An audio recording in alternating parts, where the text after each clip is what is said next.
Umaasang ama ni Ben Horloy na maaresto si Janet Lim Napoles para mapanagutan ang pag-detain sa kanyang anak.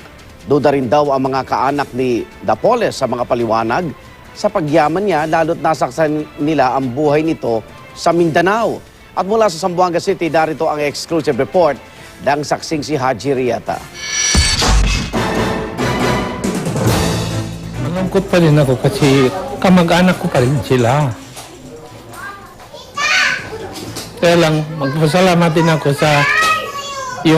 sa Department of Justice kasi yung allegation namin, pinakinggan din nila. Masayang-masaya ako. Yan daw ang nararamdaman ngayon ng makaanak ni Janet Lim Napoles, ang nasa likod umano ng 10 billion peso pork barrel scam.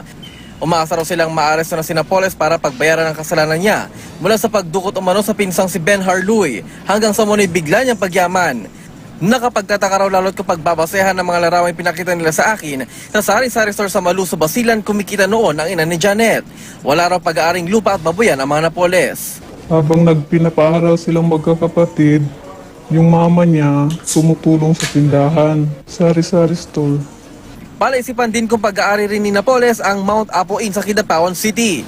Sa record kasi ng Treasury Office ng lungsod, ang anak niyang si Jokersin Lim Napoles mula sa OFW party list ang nakalistrong may-ari nito. Tikom ang bibig tungkol dito ng mga empleyado ng IN. Sa ngayon, bumuna ang ombudsman ng 6-member panel para siyasatin ang umano'y maanumalyang paggamit ng pork barrel. Bunsod na rin ang panawagan ng mga dating opisyal ng gobyerno at bukas sa pork barrel ng 5 mababatas. Aalamin din ng Department of Agrarian Reform kung kumubra rin si Napoles mula sa halos 900 billion pesos na kita mula sa Malampaya Gas Project. Kahit di lumalabas ang pangalan ni Napoles sa paunang investigasyon ng DAR, sinisilip na nila kung may connection sa kanya ang mga NGO na kumubra ng mga tseke. Some foundations were not found in the address that they had. Some were fictitious addresses. These are checks of the Department of Agrarian Reform. So we will be able to check who encashed these particular checks. Ang pondo kasing ito na nakalaan sa farm kit ng mga magsasakang dinalanta ng Bagyo Ondoy at Pepeng noong 2009, di pala nakarating sa mga beneficiary. Sa mga report ng COA noon, pati sa report namin sa internal audit, na yung mga mayors are saying na we did not sign this particular agreement.